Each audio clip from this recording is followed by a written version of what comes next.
Já pensou em ser um apoiador oficial do BugriCast? Para estender nossa relação e fazer o BugriCast ainda mais completo, criamos alternativas para que você seja nosso parceiro em 2026. Se você quer ser um contribuinte regular, clique no botão Seja Membro do YouTube e escolha um dos planos disponíveis. Agora, se você pretende fazer apenas uma contribuição pontual, faça um Pix de qualquer valor para podcastbugricast@gmail.com. Todo o valor arrecadado será revertido para investimentos no canal. Apoie o BugriCast para continuar sendo o podcast da família Bugrina.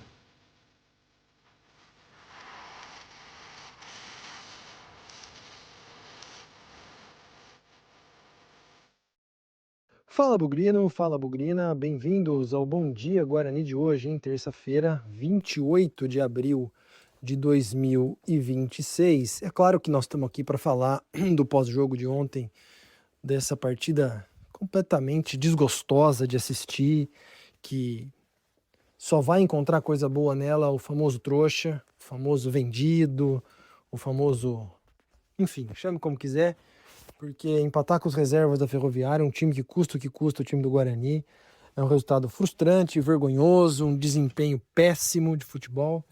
Enfim, claro que nós vamos falar sobre isso, mas talvez esse jogo não tenha acontecido numa data mais propícia do que ontem. Porque hoje, 28 de abril, a gente, infelizmente, completa um quarto de século, 25 anos, daquele fatídico jogo contra a Portuguesa Santista, com Carlos Alberto Silva no banco e tudo mais, que o Guarani acabou sendo rebaixado pelo Campeonato Paulista. O jogo acabou 0-0. O Guarani precisava vencer, a Portuguesa Santista já estava rebaixada. O corpo mole que tomou conta daquele grupo rebaixou o Guarani, que no fim acabou não virando um rebaixamento, porque no ano seguinte teve o Rio-São Paulo. Mas enfim, foi a notícia do futebol brasileiro daquela época. O Guarani, que estava 50 anos seguidos na primeira divisão paulista, caiu. Caiu com o Carlos Alberto Silva no banco, maior técnico da sua história e talvez o maior ídolo da história do Guarani. Esse parênteses é importante porque aquilo foi um choque, aquilo foi um negócio como que o Guarani, que é o Guarani campeão brasileiro, Libertadores, revelação de muitos jogadores, como que o Guarani não ganhou da Portuguesa Santista em casa, a Portuguesa Santista já rebaixada. E aí a gente avança 25 anos no tempo e se pergunta como que o Guarani, com um orçamento mensal de futebol entre 1,5 milhão e 2 milhões de reais, não conseguiu ganhar do time reserva da Ferroviária. Ficou 2 vezes atrás do placar e conseguiu o empate. Se você parar para pensar, o Guarani de 25 anos atrás era muito maior e muito mais pertinente para o futebol brasileiro do que ele é hoje. E a gente pensava, talvez 25 anos atrás, a gente pensaria, poxa, o Guarani vai dar a volta por cima, ele vai voltar a ser grande, ele vai voltar a ser o que era. E 25 anos depois, nós estamos aqui lamentando um empate pela terceira divisão do futebol brasileiro contra um time reserva da Ferroviária. Tudo bem, fora de casa, grande coisa, mas é um futebol fraco, é uma produtividade em campo limitadíssima, jogadores preguiçosos, não sei se tem salário atrasado, se tem alguma coisa, e digo mais, o Guarani só não perdeu esse jogo porque ali no final o Diego Torres entrou para dar um calor, dar uma chacoalhada no time, tentou pôr um pouco mais o time para frente e conseguiu empatar. Era para ter perdido do todo-poderoso Maranhão, empatou no finalzinho do jogo. Era para ter perdido dos reservas da Ferroviária, empatou no finalzinho do jogo. O campeonato é longo, muita coisa pode acontecer, faltam 15 jogos até o final da primeira fase, mas nós já enfrentamos muitos dos piores times do campeonato e o aproveitamento do Guarani é de 50%. Sábado já é o Santa Cruz, que não é nenhuma Brastemp, passa por uma crise horrível, mas não é o Maranhão, não é o reserva da Ferroviária, não é o Itabaiana e não é o Volta Redonda. Então, a impressão que fica do jogo de hoje é a pior possível. É a pior pelo rendimento dos jogadores, é a pior pela concentração, pelo nível de entrega, pelo comprometimento em olhar para a arquibancada e ver que tinha ali, 200 pessoas, que a maioria delas atravessou o interior, saiu num horário talvez até proibitivo por conta de trabalho e tudo mais, para conseguir ir no jogo e entregar um desempenho, uma dedicação péssima como essa.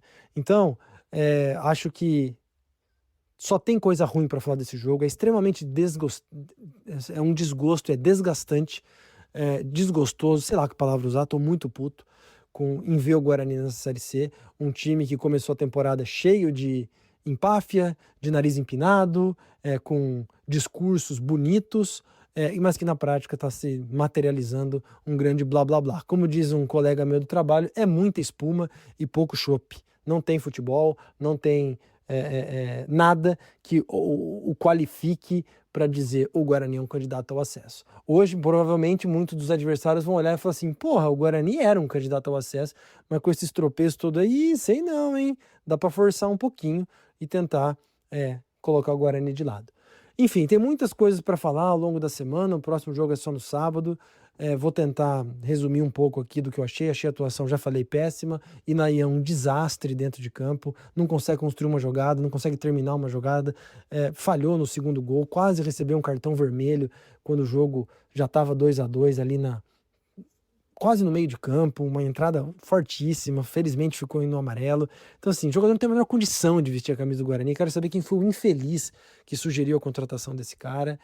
Rafael Donato, um peso enorme, contratação feita com a emoção, feita com o passado, não com o momento atual do jogador. Em clube nenhum que é o Rafael Donato, e ele continua cheio de problemas físicos, técnicos, enfim.